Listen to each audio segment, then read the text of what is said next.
Avec ce projet-là, est-ce qu'on peut dire avoir une idée de la création d'emplois locaux que vous avez fait? Ce projet, c'est une goutte parmi tant d'autres.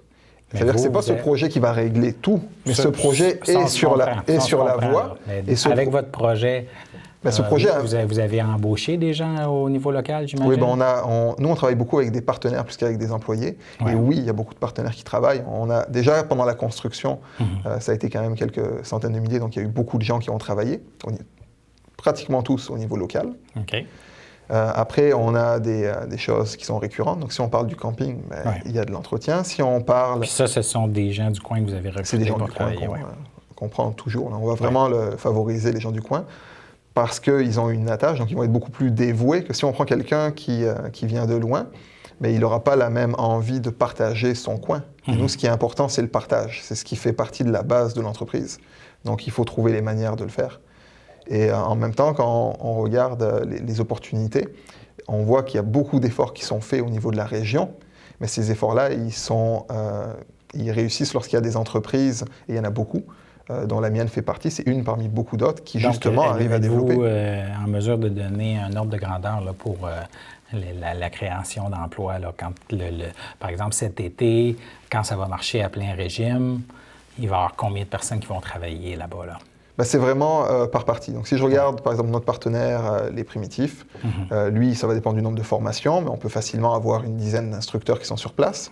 Au niveau de l'école de pilotage, ça va dépendre aussi du nombre d'étudiants, mais des fois, c'est 1, 2 instructeurs. La crêperie, on peut avoir 4, 5 personnes qui travaillent là. L'entretien ménager des différentes infrastructures, ça peut être 3, 4 personnes. Okay. Après, il y a beaucoup de choses qui s'additionnent. Puis plus le projet grandit, plus il y a de l'emploi. Ouais. Et c'est de l'emploi qui, en général, est quand même bien rémunéré et qui est quelque chose aussi avec des bonnes conditions parce que vu que c'est une entreprise familiale, il y a une proximité, donc il y a un respect. On est vraiment dans une vision de management renouvelé, donc on est dans une vision respectueuse en fait. Et en termes de retombées économiques pour la région, est-ce qu'on peut encore là avoir...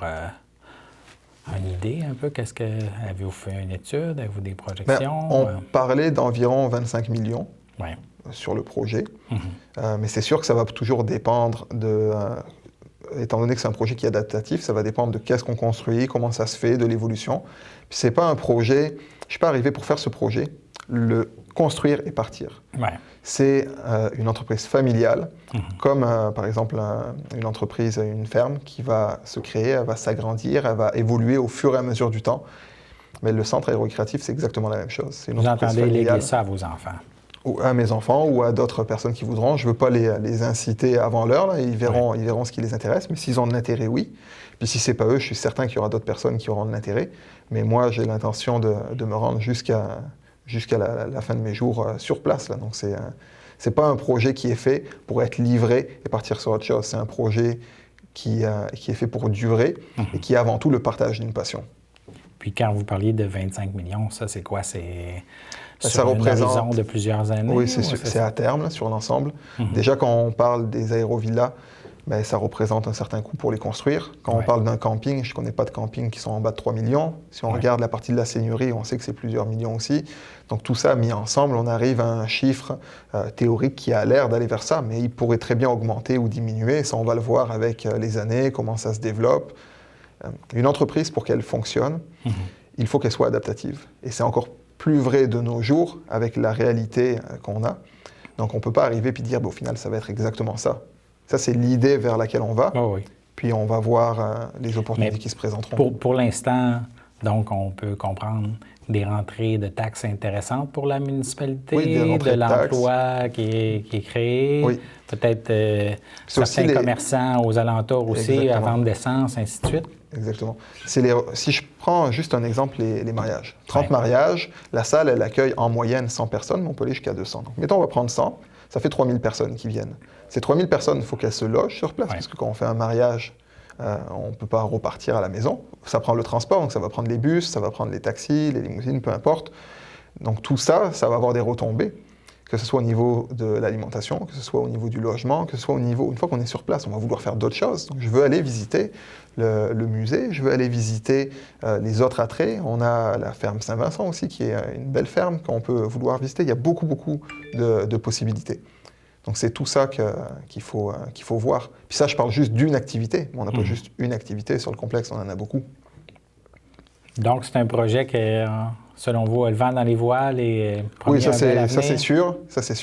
Ce qui est intéressant aussi avec le projet, c'est qu'il ne peut pas échouer. Parce que c'est un projet qui n'a pas de créanciers.